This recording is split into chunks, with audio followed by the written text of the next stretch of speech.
നമ്മുടെ നാട്ടിലെ മാധ്യമങ്ങൾക്ക് ഞോണ്ടാൻ ഏറ്റവും ഇഷ്ടമുള്ള ഒരു പോലീസ് ഓഫീസർ എം.ആർ. അജിത് കുമാറാണ്. അദ്ദേഹം എന്ത് ചെയ്താലും ഇവർക്ക് വാർത്തയാണ്, അതും വിവാദ വാർത്തയാണ്. ഇപ്പോൾ കഴിഞ്ഞ ദിവസം ശബരിമലയ്ക്ക് പോയി. ശബരിമലയ്ക്ക് അദ്ദേഹം നടന്നുപോയി. ഇടയ്ക്ക് വെച്ച് പോലീസിൻ്റെ ട്രാക്ടർ വന്നപ്പോൾ അതേ കയറിപ്പോയി. പക്ഷേ ക്യാമറ ദൃശ്യങ്ങളൊന്നുമില്ല, ആരോ കണ്ടു അത്രേ.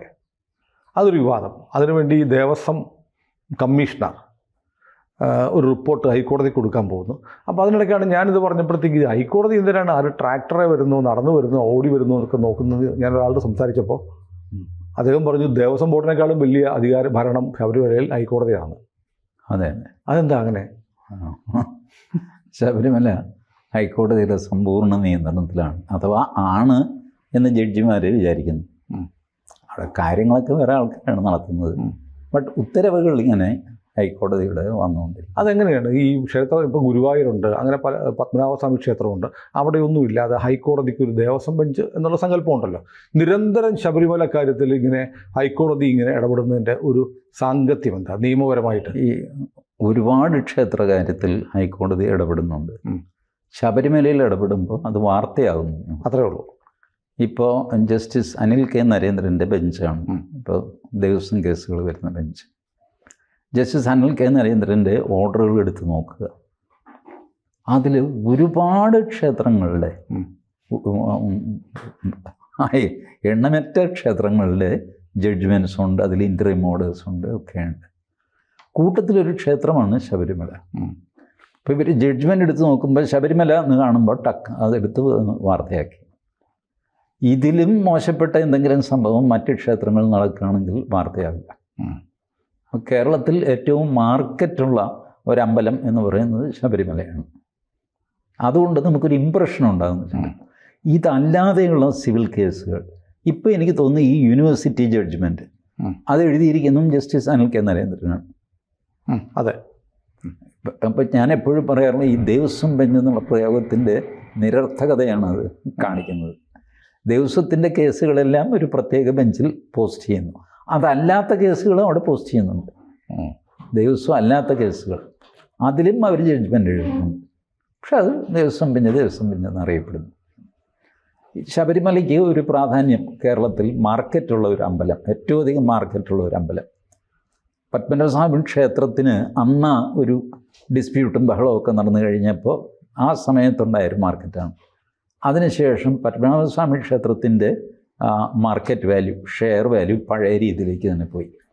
ഇപ്പോൾ അവിടെ ഭക്തജനങ്ങൾ ഒരുപാട് കൂടുന്നുണ്ട്, ക്യൂ ഉണ്ട്, പോലീസ് പട്ടാളമൊക്കെ ഉണ്ട് എന്നുള്ളതല്ലാതെ വേറെ ഒരു ഹൈപ്പ് ഇല്ല ആ ക്ഷേത്രത്തെ ചൊല്ലി. ശബരിമല എന്തോ എപ്പോഴും സെൻസിറ്റീവാണ്. സുല്ലി പറഞ്ഞ കാര്യം ഞാൻ ശ്രദ്ധിച്ചിട്ടുണ്ട്. എം.ആർ. അജിത് കുമാർ കേരള മാധ്യമങ്ങളുടെ ഒരു ശത്രുവാണ്. എന്താ അദ്ദേഹം ഇവരെ പിടിച്ച് കടിച്ചോന്ന് അറിഞ്ഞുകൂടാ. ഏതായാലും പക്ഷെ ഞാൻ അതിൻ്റെ നാൾ വഴി നോക്കിയപ്പോൾ ഈ തൃശ്ശൂർ പൂരം അതിനു മുമ്പ് 1 വർഷം മുമ്പോ മറ്റോ ഇദ്ദേഹം ദത്താത്രേയ ഹൊസബളയെ കണ്ടിരുന്നു മാധ്യമം. അതോടെ ഇദ്ദേഹം ഭ്രഷ്ടനായി മാധ്യമങ്ങളുടെ ദൃഷ്ടിയിൽ. RSS നേതാവിനെ ചെന്ന് കണ്ടു. RSS നേതാവ് ഇങ്ങോട്ട് വന്ന് കണ്ടാലും വിരോധമില്ലായിരുന്നു, ചെന്ന് കണ്ടു. ഇനിയിപ്പോൾ നാളെ RSSകാരൻ കയറി ട്രെയിനിൽ കയറി എന്ന് പറഞ്ഞുകൊണ്ടായിരിക്കും അജിത് കുമാറിനെ ആക്രമിക്കുന്നത്. ഏതായാലും അന്ന് എം.ആർ. അജിത് കുമാറിനെ ശത്രുവാക്കിയതാണ്. ഈ നോൺസെൻസിന് പിണറായി വിജയൻ സമ്മതിച്ചില്ല. ബട്ട് ഫൈനലി അവരുടെ ചട്ടമനുസരിച്ചൊക്കെ വന്നു കഴിഞ്ഞപ്പോൾ ഈ സ്റ്റേറ്റ് പോലീസ് ചീഫിൻ്റെ സ്ഥാനം എം.ആർ. അജിത് കുമാറിന് കൊടുക്കാൻ പറ്റാതെ പോയി. അതർവൈസ് പിണറായി വിജയൻ ടഫായിട്ട് തന്നെ അദ്ദേഹത്തിൻ്റെ കൂടെ തന്നെ നിന്നതാണ്. CPI കുറേ ബഹളമൊക്കെ വെച്ചു, പിണറായി വിജയൻ വിട്ടുകൊടുത്തില്ല. ബട്ട് ഈ UPSC ഉണ്ടല്ലോ, അവരുടെ ഫോർമുല, ആ ഫോർമുല അനുസരിച്ചുള്ള ലിസ്റ്റിൽ എം.ആർ. അജിത് കുമാർ വന്നില്ല. എന്നിട്ട് തന്നെ മുഖ്യമന്ത്രി വേറെ മാർഗം നോക്കി. എന്തായിരുന്നു അത്? ഇപ്പം എനിക്ക് ഓർമ്മ വരുന്നില്ല. അന്നൊരു മാർഗം ഈ UPSC ലിസ്റ്റിനെ മറികടക്കാനായിട്ട് അത് ചെയ്യാൻ പറ്റിയില്ല. അങ്ങനെയാണ് അദ്ദേഹം സ്റ്റേറ്റ് പോലീസ് ചീഫ് ആകാതെ പോയത്. വാസ്തവത്തിൽ ഗവൺമെൻറ്റിന് ഇമ്പ്രഷനുള്ള ഒരു തൃപ്തിയുള്ള ഒരു ഓഫീസറാണ്, പ്രതിപക്ഷത്തിനും തൃപ്തിയുള്ള ഓഫീസറാണ്. ബട്ട് ഈ ദത്താത്രേയ ഹൊസബളെ എന്ന RSSകാരനെ കണ്ടു എന്നുള്ളതാണ് അദ്ദേഹത്തിൻ്റെ അപരാധമായിട്ട് മീഡിയ കൊണ്ട് നടക്കുന്നത്. CPI കൊണ്ട് നടക്കുന്നത്. മീഡിയയിൽ ശ്രദ്ധിച്ചിട്ടുണ്ടോ, കൂടുതലും CPIക്കാരാണ്. നമ്മൾ ഈ ഇടതുപക്ഷം എന്ന് കേൾക്കുമ്പോഴേ CPM എന്ന് വിചാരിക്കും. CPMകാർ കുറവാണ്, CPIക്കാരാണ് മീഡിയയിൽ കൂടുതൽ.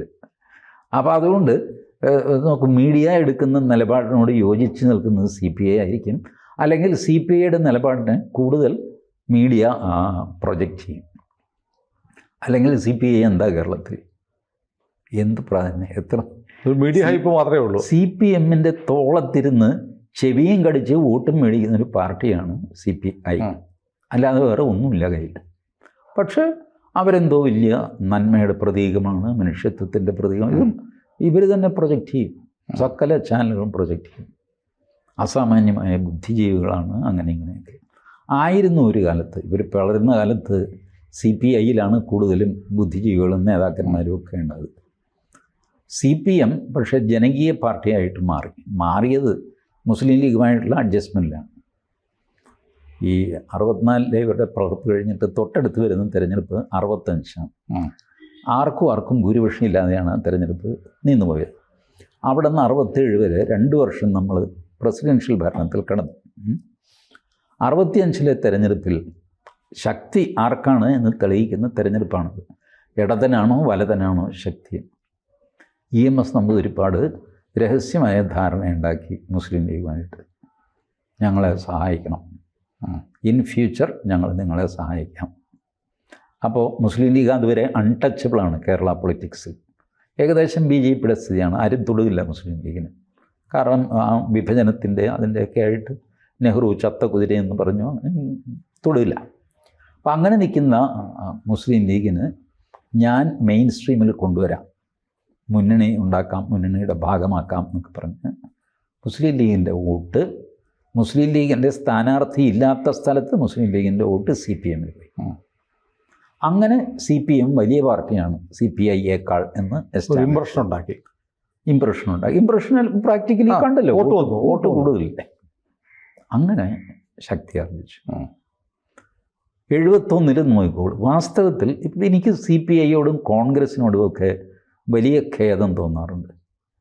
കേരളത്തിൽ വന്ന ഭൂപരിഷ്കരണത്തിൻ്റെ 90% കൊണ്ടുവന്നത് കോൺഗ്രസും CPIയുമാണ്.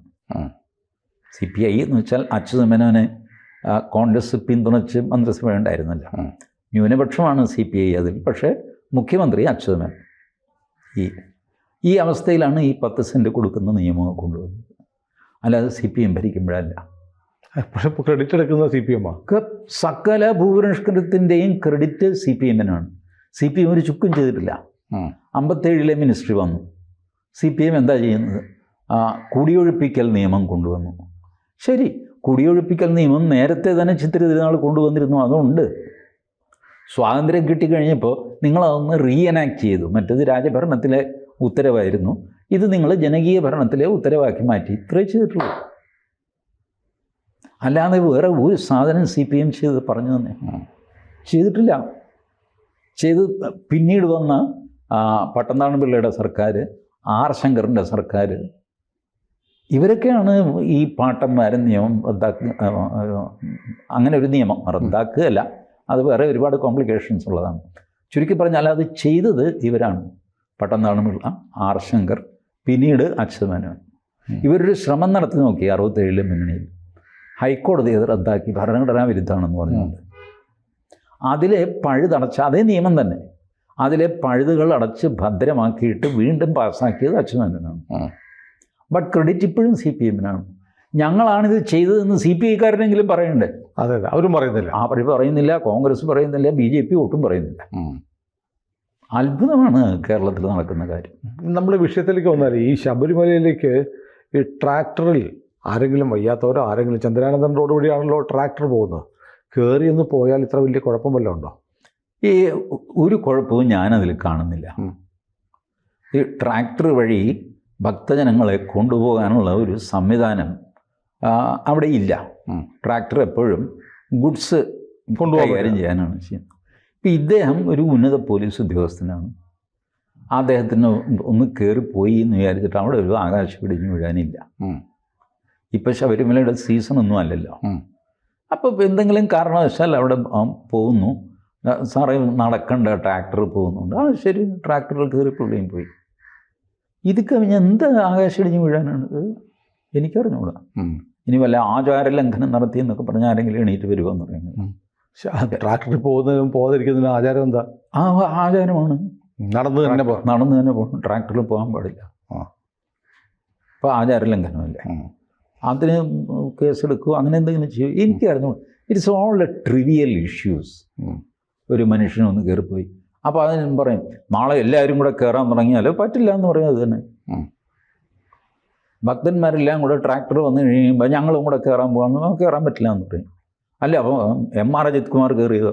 എം.ആർ. അജിത് കുമാർ ഒരു ആവശ്യത്തിന് കയറിയതാണ്, നിങ്ങൾ ഇപ്പോൾ കയറ്റാൻ പറ്റില്ല. ഇത്ര സംഗതികൾ വെറുതെ ഇല്ലാത്ത ഇഷ്യൂസ്.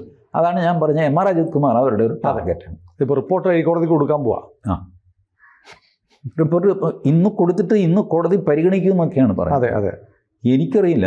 ഞാനാണ് ഹൈക്കോടതിയിൽ ഇരിക്കുന്ന എടുത്ത് ആ റിപ്പോർട്ട് എടുത്ത് വലിച്ചെറിയും. ഇവിടെ എന്തെങ്കിലും ഇഷ്യൂ ഉണ്ടെങ്കിൽ പറയാം, ഞങ്ങളുടെ സമയം കളയാതെ ട്രാക്ടറിൽ പോയി സൈക്കിളിൽ പോയി എന്നൊക്കെ പറഞ്ഞിട്ട്. ഒരു പക്ഷേ ഇന്ന് ഹൈക്കോടതി ചെയ്യാൻ പോകുന്നതും അതായിരിക്കും. What non sensical issues you are bringing. It is already standing. ഹൈക്കോടതി ഒരു സ്റ്റാൻഡിങ് ഓർഡറുണ്ട്, ട്രാക്ടറിൽ യാത്രക്കാർ പാടില്ല, ഈ സാധനങ്ങൾക്കുള്ളതാണ്. ശരിയാണ്. ആ ഹൈക്കോടതി ഉത്തരവ് ലംഘിച്ചു എന്നൊക്കെ പറഞ്ഞാൽ അങ്ങനെ ഒരു ലംഘനമൊന്നും അല്ല ഈ നടന്നിരിക്കുന്നത്. ഒരാവശ്യത്തിന് അങ്ങേരൊന്ന് കയറി ഹൈക്കോടതി ഉത്തരവിടുമ്പോഴും ഹൈക്കോടതിയുടെ മനസ്സിൽ ഈ ഭക്തജനങ്ങൾ ട്രാക്ടറുമായിട്ടിങ്ങനെ യാത്ര ചെയ്യുന്നതാണ്, അതാണ് തടഞ്ഞിരിക്കുന്നത്. അല്ല, അത്യാവശ്യത്തിനൊരു മനുഷ്യൻ പോകുന്നത് തടയുകയൊന്നുമില്ല. നാളെ ഫയർഫോഴ്സിലെ ഒരു ഉദ്യോഗസ്ഥന് അവരുടെ ഒരു എക്യുപ്മെൻറ്റ് കൊണ്ടുപോകണം, അതിൻ്റെ കൂടെ ആ ഉദ്യോഗസ്ഥനും കയറണ്ടേ ട്രാക്ടറിൽ? അതോ നിങ്ങൾ ഞാൻ നടന്നു വന്നോളാം എന്ന് പറയാൻ പറ്റുമോ? ഇങ്ങനെയൊക്കെ വെറുതെ ഇല്ലാത്ത ഈ ഉള്ളി പൊളിച്ച് ഇങ്ങനെ വരുന്ന പോലെ, അത് വേണ്ടാത്ത പ്രശ്നങ്ങളാണ്. അതുകൊണ്ട് ശബരിമല ഇങ്ങനെ ലൈൻ ലൈറ്റിൽ നിൽക്കുന്നു എപ്പോഴും. ഏതായാലും അജിത് കുമാറിൻ്റെ പേരിൽ അടുത്തൊരു ചാർജായി. കൂടുതൽ വാർത്തകളും വിശേഷങ്ങളും നിങ്ങളിലേക്ക് എത്താൻ ABC മലയാളം സബ്സ്ക്രൈബ് ചെയ്യുക, ബെൽ ബട്ടണും അമർത്തുക.